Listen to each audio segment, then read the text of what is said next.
앞서 보신 것처럼 중국과 일본 사이에 대만을 둘러싸고 갈등이 거칠어지고 있습니다. 아산정책연구원의 최은미 연구위원과 얘기 나눠봅니다. 위원님 어서 오십시오. 안녕하세요. 네, 일단 시작은 다카이치 총리 쪽이었죠. 문제가 된 대만 유사시 자위권을 행사할 수 있다. 이게 사실 일본으로서 쉽게 할 수 있는 발언은 아닌데 말이죠. 내용은 무엇이었고 이게 어떤 맥락에서 나온 얘기인가요?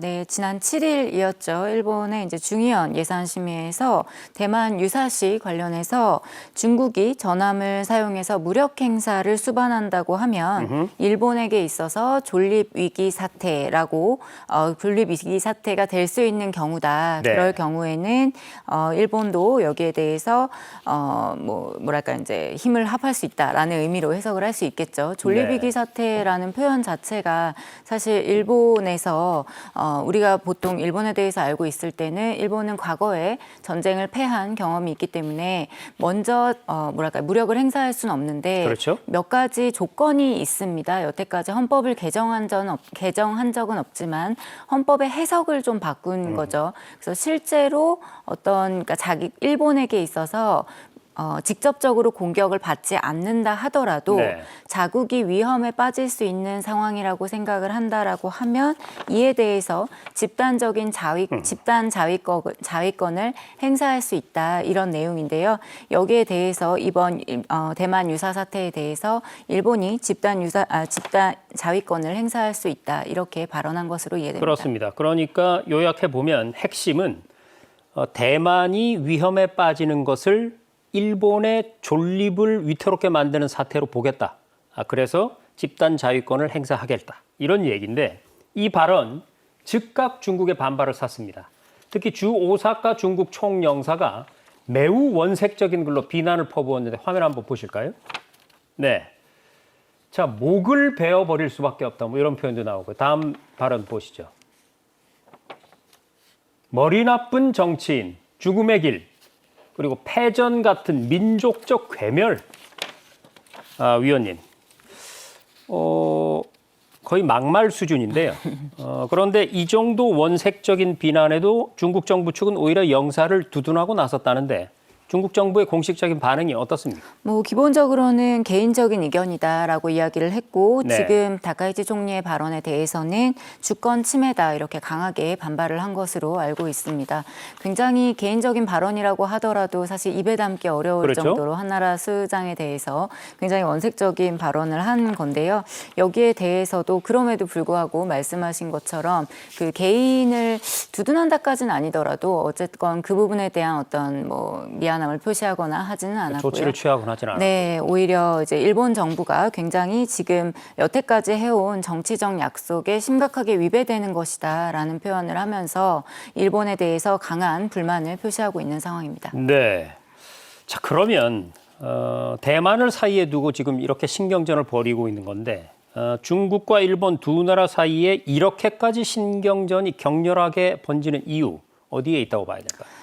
우선 이제 대만 문제는 중국에게 있어서는 굉장히 레드라인이라고 표현을 하죠. 건드려서는 어떻게 보면 안 될 정도로 굉장히 네. 심각한 문제인데 이 부분을 다카이치 총리가 현직 총리의 입장에서 이야기를 했다라는 게 처음 있는 일이기도 하고요. 네. 여기에 대해서 중국 정부가 자신들의 어떤 정통성이라든지 정당성 그리고 주권을 부정하는 것처럼 여겨지기 때문에 강경하게 대응을 하고 있는 것이라고 여겨집니다. 일본의 입장에서 보면 다카이치 총리가 사실 원래부터 굉장히 반중 성향을 가지고 있는 것으로 알려져 있었는데요. 네. 이 부분이 총리 취임하고 나서도 지속적으로 강하게 보여지면서 오히려 일본 내에서는 물론 좀 우려의 목소리도 있긴 하지만 중국에 대해서 할 말은 하는 총리다라는 이미지도 있는 것 같습니다. 네, 아무래도 강경 보수 쪽을 대변하고 있으니까요.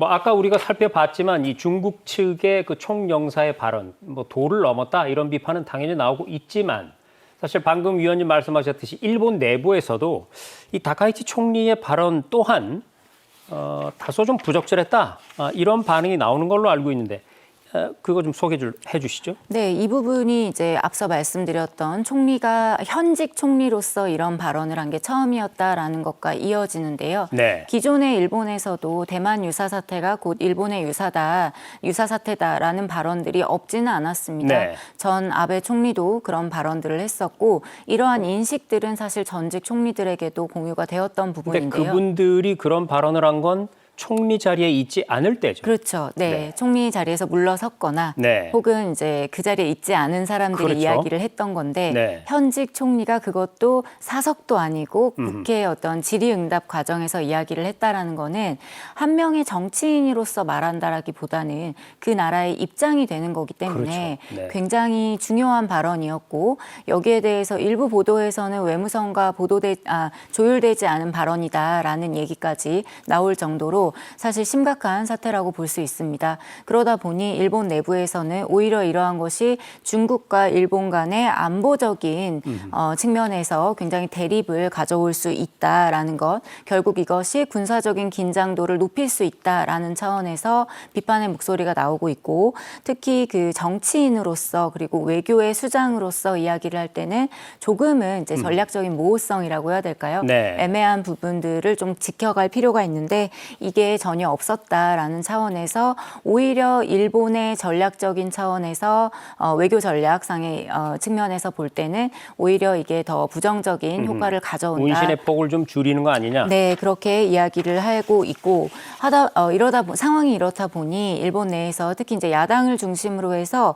이 발언을 철회해라라는 이야기까지도 했는데 네. 다카이치 총리는 철회하지 않겠다라고 이야기를 했고 다만 본인이 이야기를 한 게 특정한 조건을 상정했던 거였기 때문에 네. 그 조건 하에 중국에서 무력을 행사한다라고 하는 그 조건 하에 본인이 이렇게 이야기를 한 것, 즉 일본의 존립 위기 사태에 해당한다라고 이야기를 했다라는 거였고 이 부분을 뭐랄까요 좀 해명을 했다라고 해야 될까요? 이렇게 좀 수위를 낮추기는 했었습니다만 그렇다고 해서 이 부분이 좀 쉽게 가라앉을 것 같지는 않고요. 네. 앞으로 이제 중국과 일본과의 관계에 있어서 큰 이슈가 될 것 같습니다. 네. 철의 여인 마가렛 대처 전 영국 총리의 별명인데 다카이치 사나이 총리가 철의 여인으로 불리고 싶다 이런 얘기를 했었거든요. 갑자기 그 별명이 떠오르기도 하고요. 사실 그런데 중국과 일본과 중국 이 두 나라의 냉랭한 기류가 앞서 경주에서부터 이미 감지가 되기 시작했습니다. 시진핑 주석과 다카이치 총리의 첫 만남 그렇게 화기애애하지는 않았죠. 네. 일단 양측에서 불편한 이야기들을 서로 꺼냈고요. 네. 근데 굉장히 재미있는 게 일본 외교 이번 이제 다카이치 총리가 취임한 이후의 모습들을 보면 미국과 먼저 미일 정상회담이 있었고 네. 그리고 한국에 와서 한일 정상회담이 있고 그리고 중일 정상회담이 있었는데 보면 다카이치 총리의 표정의 변화가 굉장히 극명하게 드러났었습니다. 네. 그런데 중국과의 이번 정상회담에서는 표정도 사실 굉장히 안 좋았고 뭔가 좀 굳은 표정으로 임했었죠. 그렇습니다. 네, 여기에 더해서 뭐 중국에서도 무라야마 다마에 대해서 부정적인 입장을 과거에 표했던 다카이치 총리에 대해서 역사적인 문제에 대한 이야기들을 했고 이 부분을 일본이 침략 역사를 반성해야 된다라는 이야기를 하기도 했고요. 네. 일본 입장에서는 좀 민감한 현안이죠. 중국산 히토류 공급망 문제 등을 꺼냈는데 사실 이게 첫 번째 만남에서 이야기하기에는 쉽지 않은 그렇습니다. 부분이죠. 네. 그래서 사실 정상회담들을 비교를 해보면 이러한 민감한 문제들을 일부러 꺼냈다라고 볼 수 있고 이게 굉장히 불편해 보일 수 있는데 또 한편으로는 다카이치 총리가 시진핑 주석이랑 만났을 때 인사하는 장면에서 웃는 장면들을 개인 그 계정에 SNS 계정에 올리기도 하고 그래서 어떻게 보면 좀 친분감은 유지하되 할 네. 말은 하겠다라고 하는 메시지를 보여준 것이라고는 생각을 하는데 결과적으로 이번에 대만 유사 사태 발언으로 인해서 글쎄요 좀 쉽지 않을 것 같기는 합니다 앞으로. 그렇습니다. 뭐 반가운 만남이었다면 1시간, 2시간 얘기를 나눴을 텐데 단 30분 만에 끝이 났었죠. 그런데 이 냉랭했던 중일 정상회담의 분위기, 에이펙 기간 중에 실은 눈여겨볼 만한 게 있었습니다. 바로 대만을 둘러싼 이슈가 에이펙 기간 내내 두 나라에게 있어서 뭔가 좀 민감한 사안이 됐거든요. 또 대만은 무슨 죄인가 이런 생각도 지금 드는데 어떤 일이 있었던 겁니까? 네, 중국에서는 에이펙 자체가 비정식 회의다라고 이야기할 정도로 네. 이제 인정을 하고 있지 않은 상황인데요. 대만이 있기 때문에 그렇겠죠. 대만을 나라로 치지 않겠다는 거죠. 그렇죠. 네. 네. 그런 상황에서 다카이치 총리가 대만의 린시니 총통부 선임 고문이랑 만나고 나서 이 내용을 자신의 SNS 계정에 올렸습니다. 네. 근데 이거는 바로 직전에 전날 시진핑 주석과 정상회담에서 양국이 이제 하나의 중국 원칙을 준수한다라고 강조를 한 바로 다음 날이었기 때문에 네. 중국 입장에서 보면 전날 우리와는 그 얘기를 하고 다음 날 대만이랑 만나서 심지어 국가로 인정하고 있지 않은 대만과 만나서 굉장히 어떤 친근감을 표하고 그것을 또 개인 SNS 계정에 올리고 이러한 것들이 굉장히 불쾌할 수 있는 상황이었죠.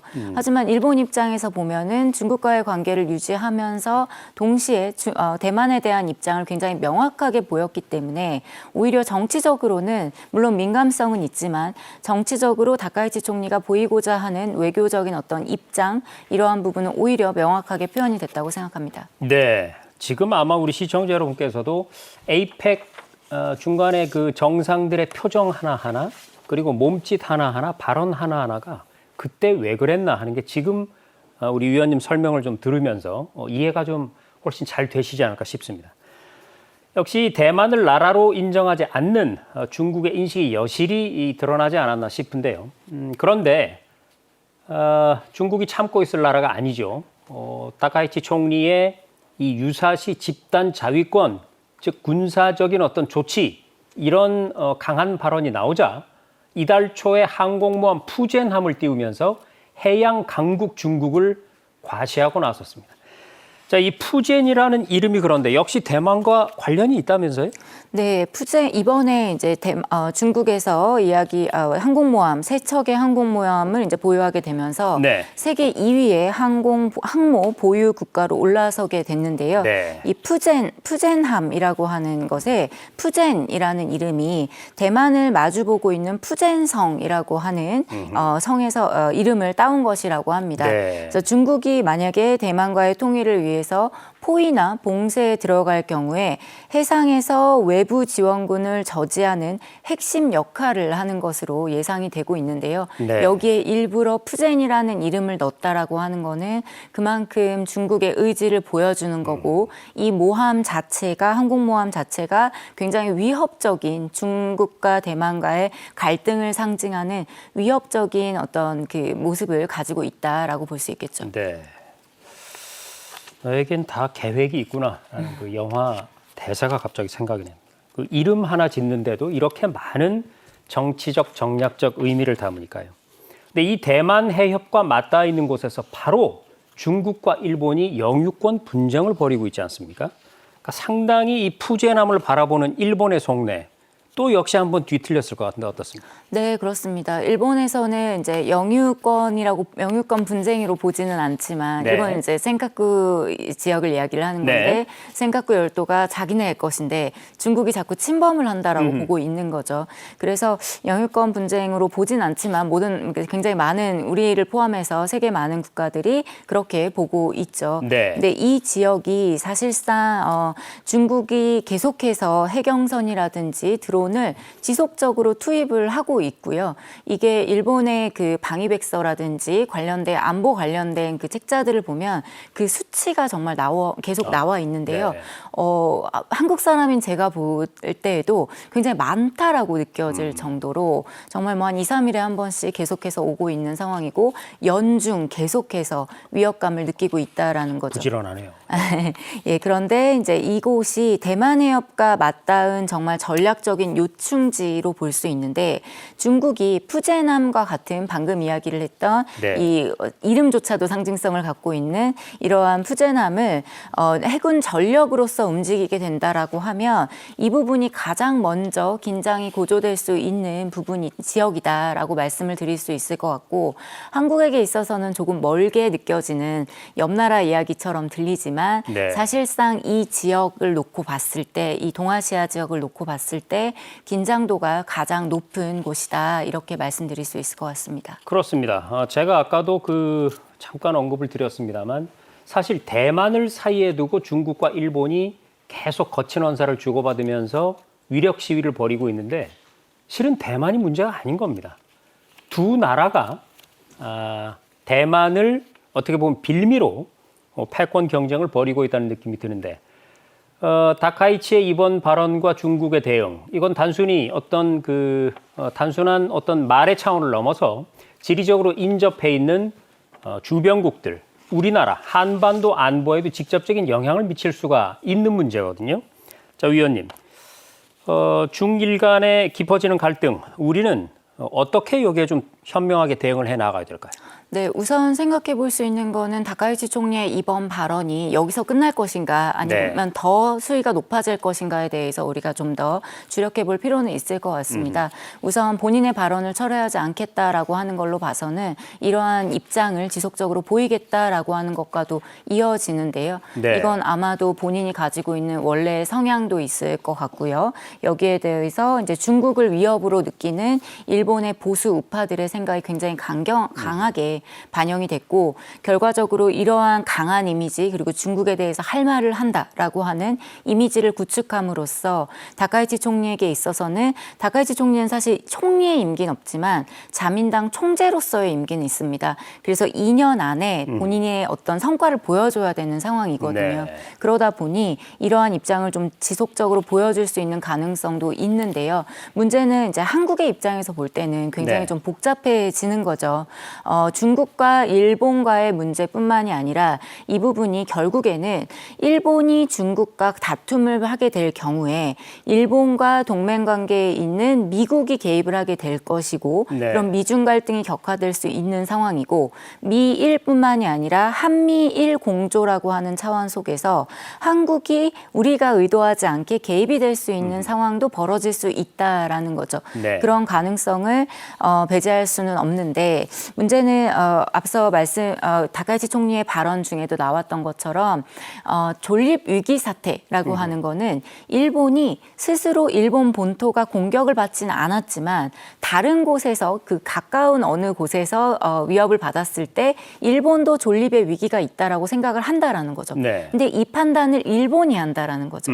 일본의 판단에 미국이 움직이게 되고 그리고 한미일 협력 체제에서 같이 돌아갈 수도 있는 상황이 펼쳐질 수 있다. 그러면 한국은 우리와 얘기한 적도 없는데 혹은 우리와 상의한 적도 없는데 자연스럽게 뭐 정보 공유가 될 수도 있고 혹은 뭐랄까요 어떤 정보 협력이라든지 혹은 뭐 군사 협력이라든지 이런 게 요구가 올 경우에 우리는 어떻게 해야 되나라는 문제가 생길 수 있겠죠. 근데 대만 문제는 사실 한국에게 굉장히 멀게 느껴지고 대만 유사 사태에 대해서는 한국에서의 논의가 그렇게 일본에 비해서는 많은 것 같지는 않습니다. 그래서 우선 우리가 해야 될 일은 이 대만 유사시라고 하는 전제가 어떤 것인지 이걸 너무 과도하게 해석할 필요도 없지만 정확히 어떤 사태가 벌어질 수 있는지에 대해서 아는 게 좀 필요할 것 같고요. 정확한 정보를 기반으로 해서 우리가 움직일 수 있는 전략을 짜야 될 것 같고 매뉴얼을 만들어 놔야겠군요. 그렇죠. 그리고 한국이 의도하지 않게 관여가 될 수 있기 때문에 한미일 공동 대응이라는 프레임 속에서 이게 단순히 한미일 협력이 북한 문제만을 위해서 존재하는 건 아니니까요. 이 지역의 평화와 안전이라고 하는 커다란 틀 안에서 움직이게 될 때 우리도 관여가 될 수 있는 상황이 벌어질 수 있기 때문에 이 한국의 합의 없는 일본의 단독 행동이라는 것에 대해서는 우리가 단호하게 이야기를 해야 되는 거고 경계선을 분명하게 그어야겠죠. 마지막으로 좀 걱정이 되는 거는 중국의 반발로 인해서 한중 관계가 이제 조금 풀리려나라고 하는 상황 속에서 이 문제가 발생할 경우에 갑자기 우리에게 또 피해가 올 수 있다라는 거죠.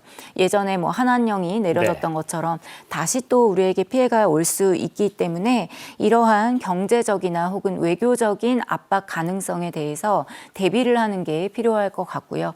무엇보다도 대만 유사 사태를 바라보는 한국의 입장이 명확해야 할 것 같습니다. 네, 잘 알겠습니다. 주변이 흔들리게 되면 그 진동은 결국 우리에게도 전해지기 마련이죠. 흔들리지 않는 균형 감각이 요구되는 시점, 그리고 지혜가 필요한 시점에 아닐까 싶습니다. 지금까지 아산정책연구원의 최은미 연구위원이었습니다. 고맙습니다. 감사합니다.